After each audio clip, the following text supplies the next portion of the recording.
Halo semuanya, di video kali ini kita akan membahas hubungan struktur, sifat kimia, dan fisika suatu obat dapat mempengaruhi proses penting dalam tubuh yaitu absorpsi, distribusi, dan ekskresi obat.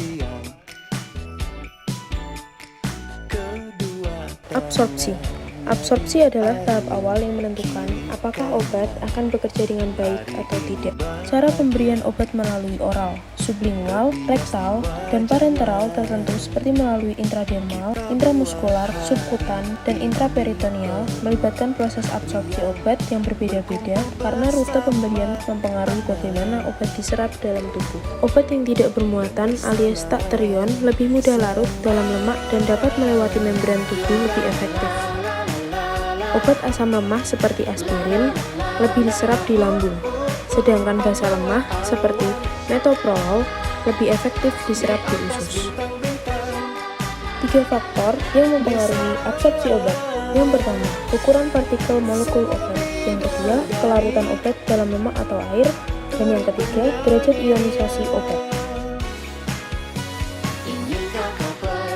Senyawa obat yang bersifat basa lemah bila diberikan melalui oral dalam lambung yang bersifat asam dengan pH 1-3,5, sebagian besar akan menjadi bentuk ion ARNH13 yang mempunyai kelarutan dalam lemak sangat kecil sehingga sukar menembus membran lambung.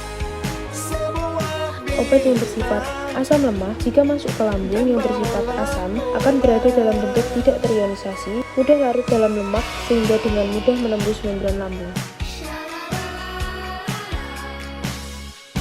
Senyawa yang terionisasi sempurna umumnya bersifat asam kuat atau basa kuat, mempunyai kelarutan dalam lemak sangat rendah sehingga sukar menembus membran saluran cerna. Contohnya, asam sulfonat dan turunan amonium kuartener seperti heksametonium, dekualinium, dan benzalkonium klorida.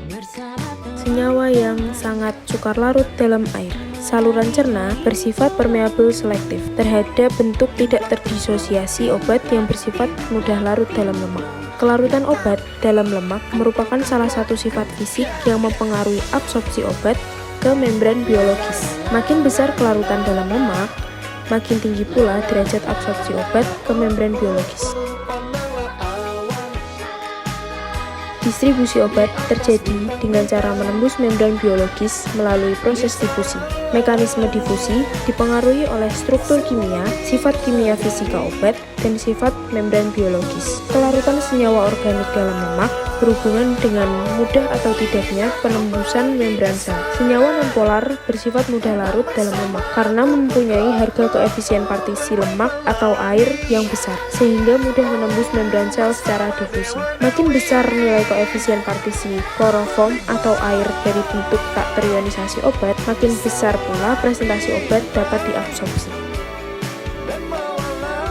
Setelah obat diabsorpsi dan masuk ke pembuluh darah, ia akan diedarkan ke seluruh tubuh, yaitu ke semua jaringan dan organ yang dialiri oleh pembuluh darah. Laju dan tingkat distribusi obat tergantung dari berbagai faktor, termasuk sifat fisikokimia dari obat itu sendiri.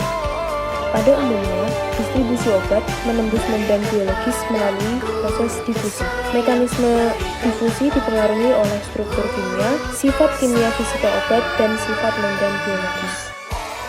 Ekskresi obat. Ekskresi obat melalui ginjal. Sebagian besar obat diekskresikan keluar dari tubuh melalui paru-paru, ginjal, empedu, atau hati, dan sebagian kecil dengan kadar yang rendah diekskresikan melalui air liur dan air susu. Proses ekskresi itu melibatkan 3 proses, yaitu penyaringan glomerulus, absorpsi kembali secara pasif pada tubulus ginjal, dan sekresi aktif pada tubulus ginjal. Ekskresi obat melalui empedu. Obat dengan berat molekul kurang dari 150 dan obat yang telah dimetabolisme menjadi senyawa yang lebih polar dapat diekskresikan dari hati melalui empedu menuju ke usus dengan mekanisme pengangkutan aktif. Obat tersebut biasanya dalam bentuk terkonjugasi dengan asam glukuronat, asam sulfat atau glisin. Di usus, bentuk konjugat tersebut secara langsung diekskresikan.